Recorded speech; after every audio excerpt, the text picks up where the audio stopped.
Hello Somebody there! mentioned the door to darkness?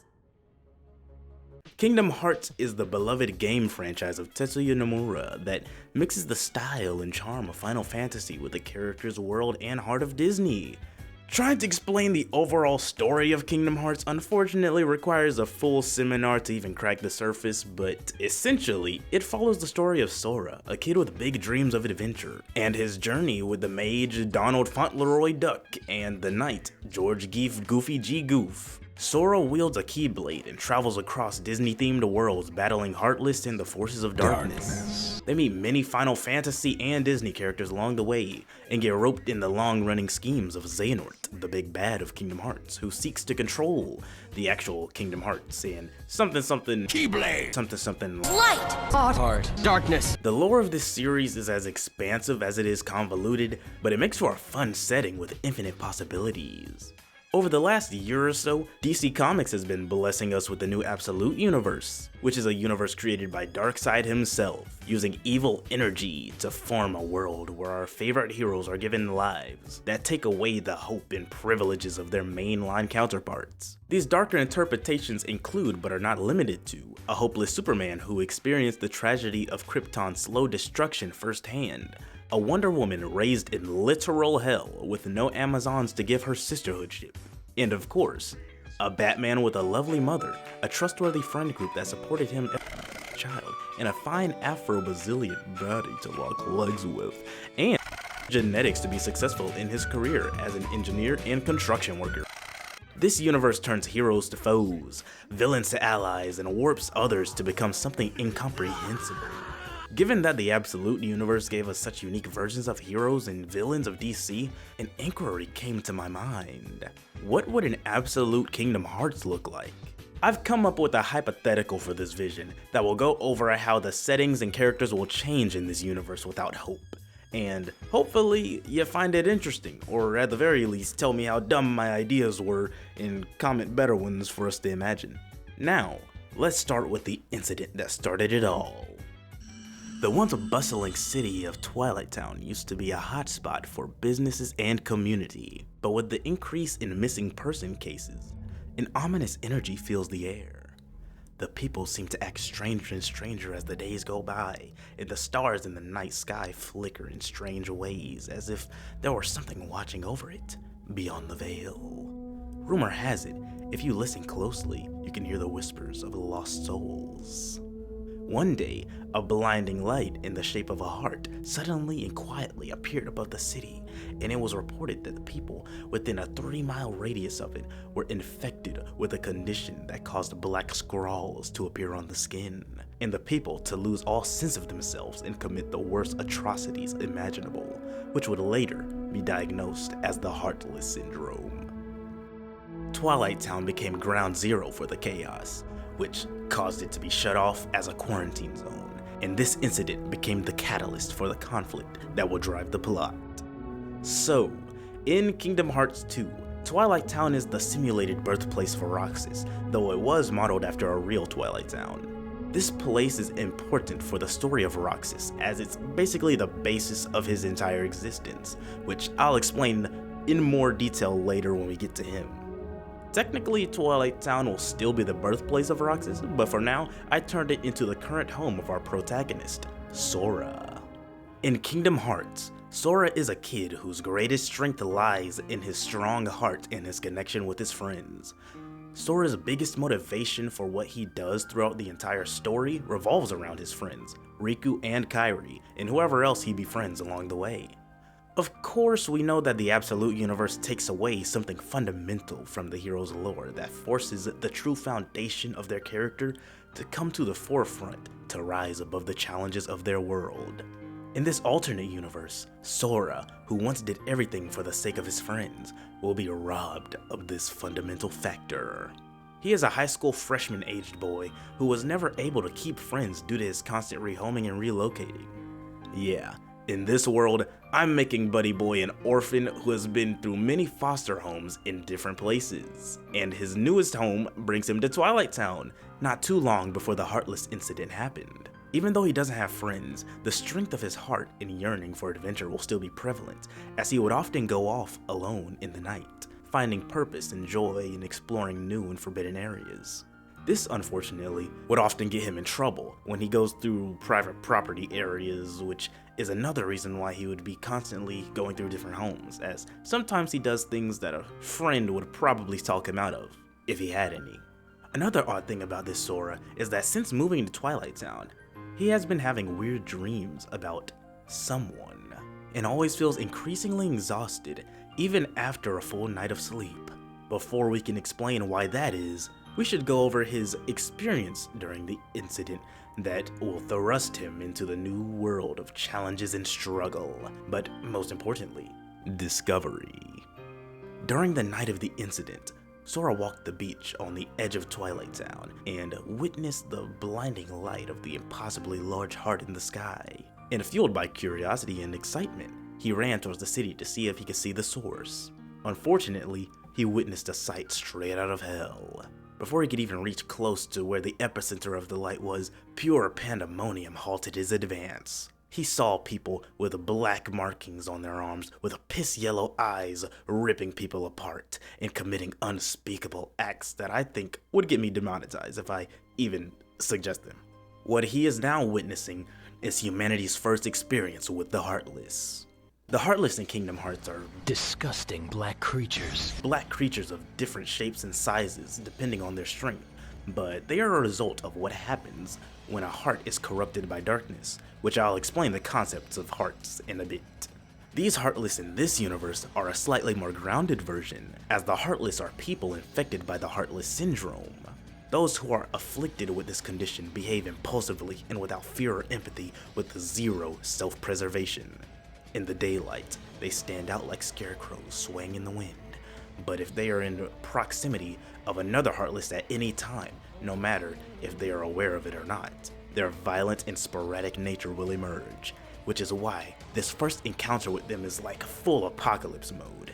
Now in relation to Kingdom Hearts, when I say heart, I don't mean the blood pumper in your chest, but it's more or less like the core essence of someone that holds memories and emotions, almost like a soul, but I think the two are actually separate. In this darker universe, the heart is actually an essence that all sentient beings have, but it is imperceivable due to being tethered to another dimension. This concept of overlapping dimensions will be very integral to the plot of my absolute Kingdom Hearts, as many of the worlds that exist will become unlocked and are able to be interacted with only once Sora is able to freely move between and through these dimensions. How would he do that, you might ask? Well, that is when we move into the Keyblade. When Sora witnesses this horror, he feels an overwhelming burning sensation in his body and suddenly blacks out. Sora finds himself waking in a place that seems almost alien, yet familiar. The place he wakes up in is none other than Traverse Town, the hub world for refugees of those who've lost their worlds to darkness. In Kingdom Hearts, this is where Sora ends up after being attacked by a giant Heartless on Destiny Islands, which starts off his journey across the worlds. Here he meets Final Fantasy characters like Yuffie, Squall, going by the name Leon, and Aerith, among others. This is also where he first meets his trusted companions, Donald J. Duck and Goofy G. Goof, who are there to accompany the one with the Keyblade. In the Absolute Universe, this will still be a place for those refugees to inhabit, and we will also see those beloved Final Fantasy characters as well. But first, when Sora comes to, he finds a note in his pocket, as well as a small, weirdly shaped tool. The note explains that he is in a place called Traverse Town, and that he has some friends there that can help explain his situation. He also says that he has a powerful device called a Keyblade, in which he must speak to the others to find out how to use it. The Keyblade, just like the actual series, is a weapon that can lock and unlock doors and seals, and manipulate hearts and energies. This Keyblade, however, looks more like a Katar kind of weapon, rather than a standard key sword. This change of the design takes more from modern looking keys, and is logically used differently combat-wise, since, you can't really beat someone over the head with it. Well, actually. That being said, similar to Keyblades in the games, it may also be able to change forms if mastered well enough. As Sora finishes reading the note, he heads around to explore. This Traverse Town has a version of Cid's Gummi shop, but this time he's selling a different kind of gummy. These gummies are an edible candy-like substance that allows for the expansion of the mind that assists with the dimension travel, kind of like Spice from Dune. Instead of riding in a gummy ship, our guys are gonna have a gummy trip, you feel me? To change Yuffie for this universe, give her a bigger weapon. And for Leon, make him angrier. And a woman. Hey man, this is absolute Kingdom Hearts. I'm not obligated to put as much creativity in the Final Fantasy characters. Either way, they'll see Sora and call him by a different, yet weirdly familiar name. Roxas. That's Sora! A name which he heard in his dreams. See, callbacks, because I said whatever. Sora would be confused on why they called him that, and they would be confused on why he's acting weird, until they find and read the note that Sora has, only to put the pieces together. Before I reveal those pieces, let me explain Roxas and the beings known as Nobodies in the games of Kingdom Hearts. A nobody is, ironically, the body of someone that loses their heart. Roxas is Sora's nobody from when Sora committed seppuku during Kingdom Hearts 1, and looks like a character named Ventus from Birth by Sleep because Sora had that character's heart inside him as well, or something like that. Roxas has a whole storyline being a part of Organization 13, which I'll explain later, and wielded 2 Keyblades and fought Riku and yada yada. He was cool for a good while. My idea for the absolute nobodies are that they are ghost copies of a person produced as a side effect of the experiments that Organization 13 do to people. What usually happens after these experiments are that their minds are wiped and that they end up somewhere without knowing how they got there, or they are kept in the labs under Twilight Town and are tested on until they die. No matter which option, there's a possibility for their nobody to escape the labs, in which their only instinct is to reunite with their true body. In our world, they appear as doppelgangers that mimic human mannerisms, but act in an uncanny way that proves that they aren't what they pretend to be. They try to wander out of sight in search of their bodies, and once they find it, they attempt to fuse with the other body, which usually results in cannibalizing the original and fully assimilating with that person's role in society. One ordinary night while Sora was out and about, the organization captured and ran experiments on him without him knowing. This is where Roxas was born, but unlike most others, Roxas had formed as a second personality that took over Sora's body when he was unconscious. Roxas had somehow done so much without Sora's knowledge, such as going on adventures throughout dimensions using the power of the Keyblade, gained allies across time and space, and now Sora, unknowing of all of what I just explained, has to somehow fulfill that role for the time being. Roxas had in fact sent Sora to Traverse Town as a call to adventure, to meet the refugees of wreckaged worlds and to know what will happen to his world if he doesn't work in his stead to stop the organization. Speaking of Sora's world, you've probably wondered, where are some of our favorite characters like Riku and Olette? For those unfamiliar, Sora's motivations in the games revolve around Riku, who he has an anime rivalry with, and Kairi, a girl with the personality of a used napkin, but nevertheless the homie. To sum up Riku's story, he had his rivalry with Sora to keep getting stronger so they can protect each other and Kairi, but Riku was corrupted by darkness, to then get uncorrupted by darkness and become a full awesome cool Keyblade master. Kairi's summed up story is that she was the Sakura of the group, turned damsel in distress that got her heart passed around like a church girl given freedom for the first time, and turned out to be a princess of pure heart, and she then got some training and became a cool Keyblade wielder too. As previously established, they won't be friends with a Sora in this universe, or not yet at least. So Riku and Kairi would just be a strong platonic duo themselves. Riku has the same Sasuke cool guy personality, but Kairi will have some seasoning put in her, probably being more headstrong and loud to balance Riku's edgy persona.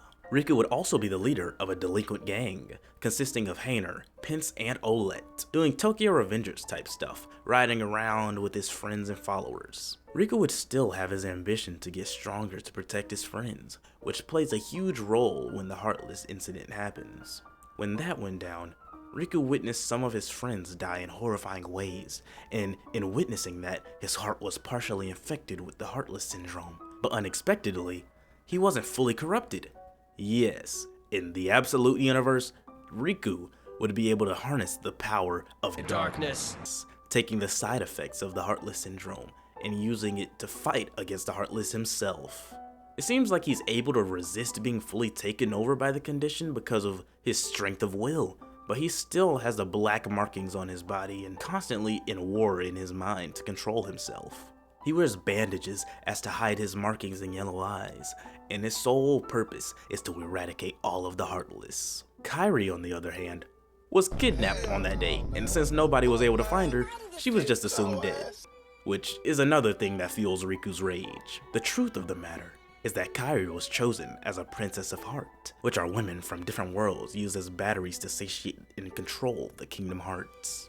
Before we get to what that really means, we should explain how some of these Disney World work in the Absolute Universe. First off, the Disney worlds as a whole will be located in this special Disney dimension. As previously explained, a fundamental discovery of this universe is that there are different dimensions that overlap each other, and in these higher dimensions stacked over ours, there are infinite worlds, and the laws of the universe as we know it are proven to be elementary. The magic of Disney will be represented by these ethereal energies and the flow of elements that embody these worlds. I just said a bunch of mumbo jumbo, but TLDR, magic is a common thing in this dimension, and since the foundation of the universe is dark side, the basis of magic is probably rooted in evil Omega energy. Some absolute versions of Disney worlds include The Little Mermaid, where mermaids, including Ariel, are hunted and enslaved. Aladdin, where Jafar controls the world with an evil genie. Princess and the Frog, where Tiana's restaurant was firebombed by the KKK and Naveen was lynched while she was cursed to be a frog forever. Too much? Nah. Frozen, where Elsa plunges the world into an ice age after a curse leaves her as a tortured frozen statue. And Toy Story, where the toys rose up against humans and are on the verge of wiping out humanity as we know it. Among many others. Across all these lands and worlds, you may hear a name frequently brought up. Some say he is a king, others say a cult leader, others say a god. This name that stretches far and wide across the Disney dimension is the Rat King. Mickey Mouse is of course the lovable, wacky mascot of Disney, and in the Kingdom Hearts franchise, he is a king and a powerful Keyblade wielder on the side of a light who helps guide Sora and friends throughout the games. Getting a bit meta for a bit, we know how Disney acquires franchises and buys out companies and is low-key a monopoly that controls the entertainment industry. A Rat King is also the phenomenon where a group of rats living together end up tied up by their tails or hair, becoming one larger being in a sense, but they usually die because, can't really move all around like that, so. Taking an absolute spin on Mickey Mouse as a whole, I imagine him as a mega powerful being that is almost akin to an eldritch god, and his role would be as the ruler of the worlds behind the scenes. He is commonly known as the Rat King due to his powerful ability to absorb things and people into himself, taking their abilities and multiplying his influence. He would have a monopoly of power, becoming nigh omnipotent from the perspective of others, and he would be able to appear in the form of whatever the perceiver imagines him as, with his true form being a grotesque mass of all of the beings he has absorbed. Even though he has so much power, Organization 13 has been a huge thorn in his side, as they are using the power of the Kingdom Hearts to try to rise above and thwart his rule. And Mickey would aid Sora in his adventures as he was acquainted with a Roxas in the past. To help Sora on his quest, the king would send his royal guards to accompany him, one being an incoherent avian humanoid with a knack for magic, and the other being an emotionless canine humanoid that is particularly strong and built for defense. This is of course Donald and Goofy.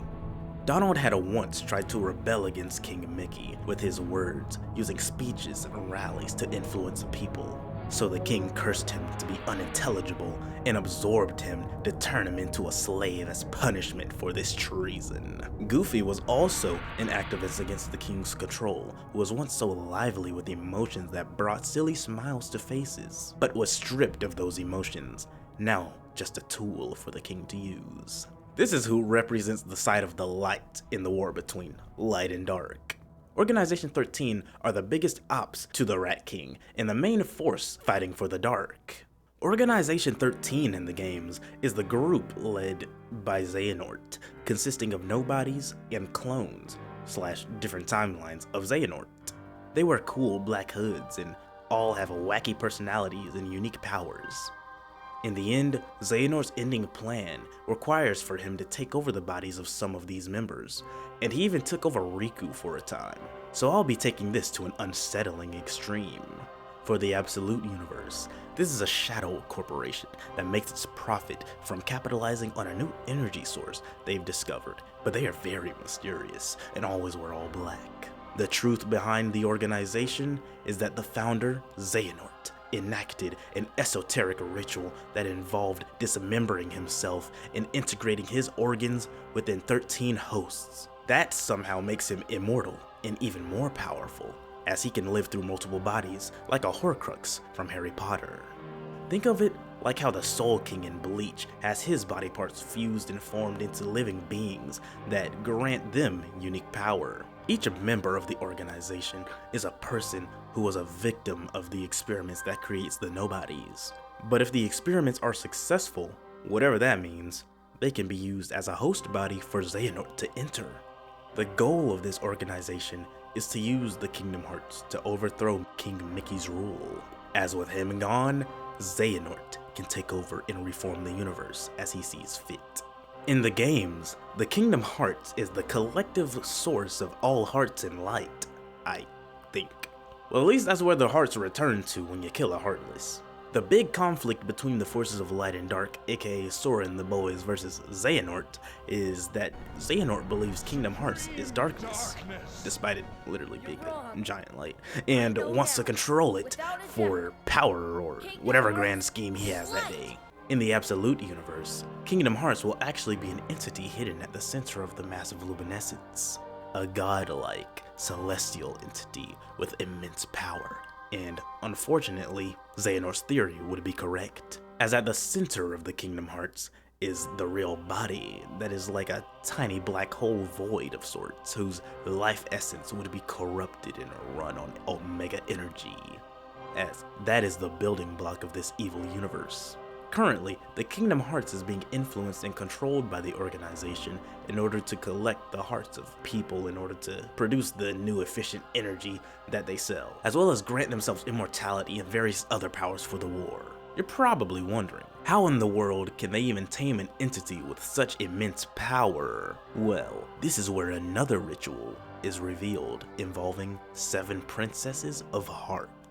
The 7 Princesses of Heart are 6 iconic Disney princesses, plus 1 cardboard box with pure hearts, but they're incorruptible by darkness, I think.